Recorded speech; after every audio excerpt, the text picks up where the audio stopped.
fico triste com uma notícia dessa. Eu fico muito triste com a notícia dessas! Eu fico muito triste com a notícia dessas! Nessa quinta-feira, o Tribunal Superior Eleitoral vai começar o julgamento da inelegibilidade de Bolsonaro. É isso mesmo.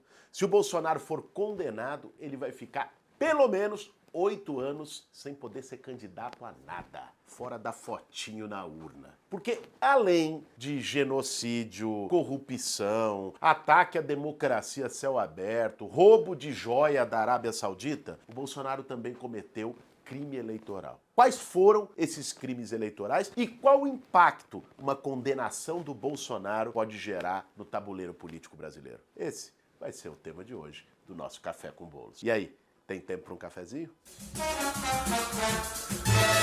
Para fazer um bom café, meu bem. O ministro Alexandre de Moraes, que é o atual presidente do TSE, vai iniciar o julgamento no dia 22, agora quinta-feira, sobre a inelegibilidade do Bolsonaro. Esse julgamento atende a um pedido do PDT, que entrou com uma ação pela cassação do registro do Bolsonaro por crime eleitoral, quando ele fez, alguns vão se lembrar, aquela reunião com embaixadores de vários países do mundo no Palácio do Alvorada, no espaço público, para atacar as urnas eletrônicas, para dizer que as urnas não eram confiáveis. O presidente afirmou sem oferecer provas que houve fraude nas eleições de 2014 e 2018, quando ainda segundo Bolsonaro, ele teria vencido no primeiro turno. No Brasil não tem como acompanhar a apuração. Eu não sei o que vem fazer observadores de fora aqui. Vão fazer o quê? Vão observar o quê?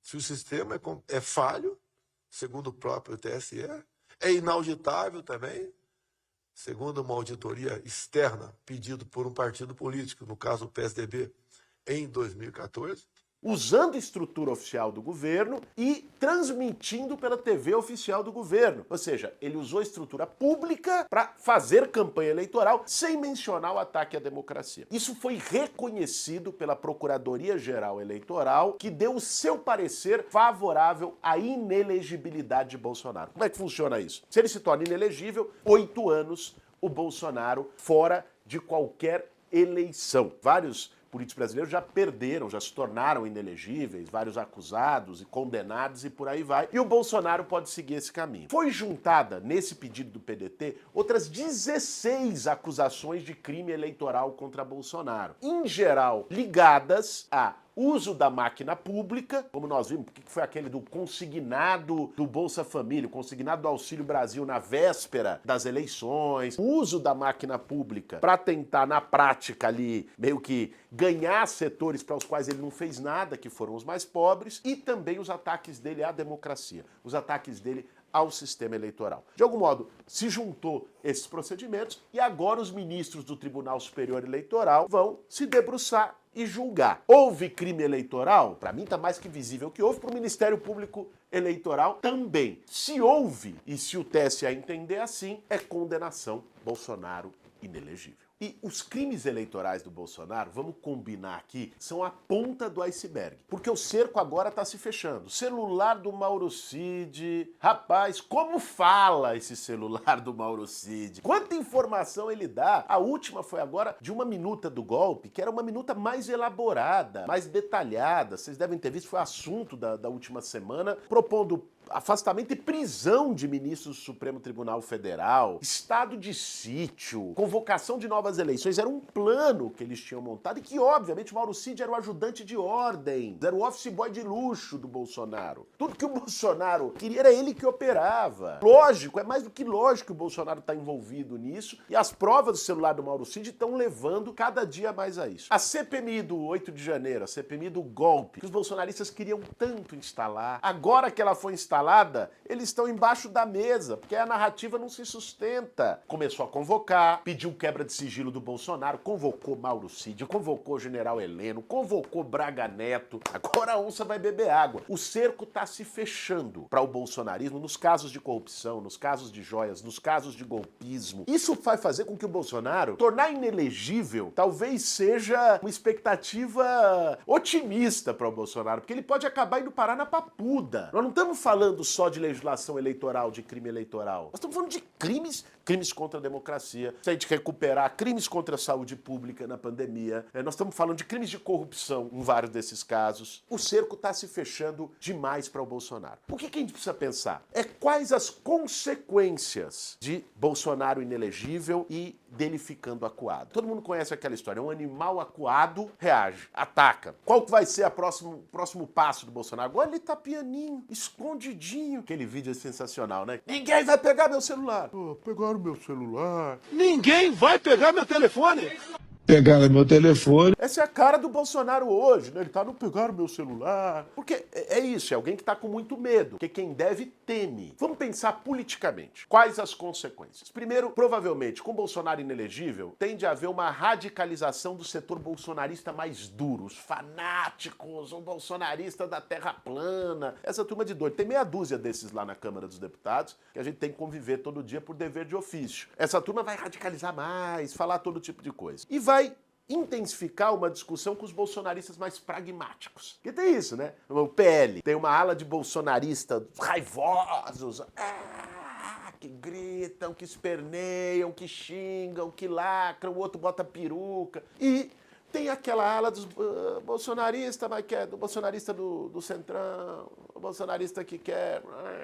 Também tem, que a gente conhece. Vai haver uma intensificação, com o Bolsonaro inelegível fora do páreo, uma intensificação dessa disputa dentro da extrema-direita. Dos bolsonaristas mais duros, núcleo duro ideológico, e de um bolsonarismo mais Nutella, né? Um bolsonarismo mais que tá ali, que pegou a carona. E isso também vai estar ligado a uma disputa de quem ocupa o lugar do Bolsonaro. Já tem gente falando, a Michele... É o Tarcísio? É o Bananinha? É o Rachadinha? Quem que vai ocupar o lugar político? Porque o bolsonarismo, isso é preciso reconhecer, tem uma força política e social no Brasil. Os caras governaram o Brasil até o ano passado e quase ganharam a eleição, mesmo fazendo um governo trágico. Existem pessoas que defendem e acreditam nas posições bolsonaristas. Como é que fica esse espólio? Esse é um debate que vai se ter. Vai para o bolsonarismo mais selvagem ou para um bolsonarismo que tenta se pintar mais de moderado? Essa disputa vai se dar a céu aberto se o Bolsonaro se torna inelegível. Vai ser uma disputa que vai impactar, por exemplo, no debate sobre as eleições de 2024. Tem uma ala que diz, nós temos que lançar bolsonaristas puros, raiz. Tem outra ala que diz, não, vamos se aliar aqui com a turma do Centrão, lançar alguém mais à direita. Aqui em São Paulo isso ficou muito claro, na briga de dois bolsonaristas, Ricardo Salles e Ricardo Nunes. Os dois votaram no Bolsonaro e um queria disputar o Bolsonaro com o outro. Se um almoçava com o Bolsonaro, o outro queria jantar com o Bolsonaro. Se um tomava café da manhã, o outro queria tomar café da tarde. Representa essas alas diferentes. Com o Bolsonaro, que digamos é o chefe do bolsonarismo, fora do jogo eleitoral, essa disputa vai se tornar ainda mais virulenta. Vai acontecer em praça pública. Eles vão ficar numa situação difícil. De um lado vai ter essa polêmica pública, essa briga pública. De outro lado vai ter esse setor mais radical bolsonarista que vai querer se mobilizar, ir pra rua, ir para um extremismo ainda maior, golpista, inclusive. Nós também temos que estar do lado de cá preparados para não deixar que isso cresça. Como dizia Bertolt Brecht, a cadela do fascismo está sempre no cio. Se a gente vai deixando crescer, isso não é nada, você vai criando um movimento fascista, um movimento autoritário ainda mais forte do que eles têm. Hoje eles estão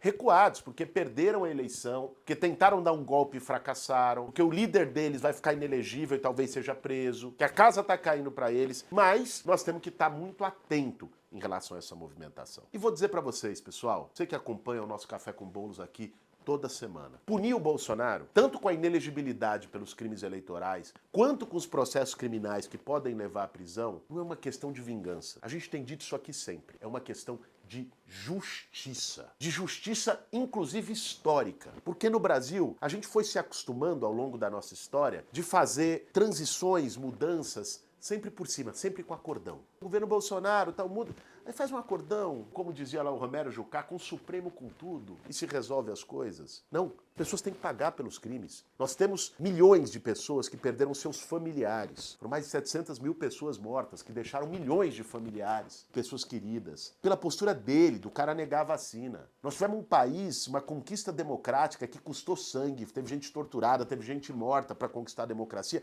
que ficou por um fio no ano passado, porque esse cara resolveu ir para uma linha golpista usando a presidência da República, quase conseguiu dar um golpe de Estado. Olha o que foi o 8 de janeiro. Se a gente passa pano, joga isso pra baixo do tapete, qual é a mensagem que tá se dando aqui? Pode, não deu dessa vez, mas pode tentar de novo. Que venha outro e tente, ou que o Bolsonaro tente de novo. É uma questão de justiça do ponto de vista legal, porque cometeu crimes, mas é uma questão de justiça também do ponto de vista histórico, porque o Brasil não pode conviver com esse tipo de impunidade contra quem quer destruir a democracia, pratica genocídio, se despreocupa com a vida do povo, devolver o país para o mapa da fome contra toda essa tragédia que a gente viu acontecer.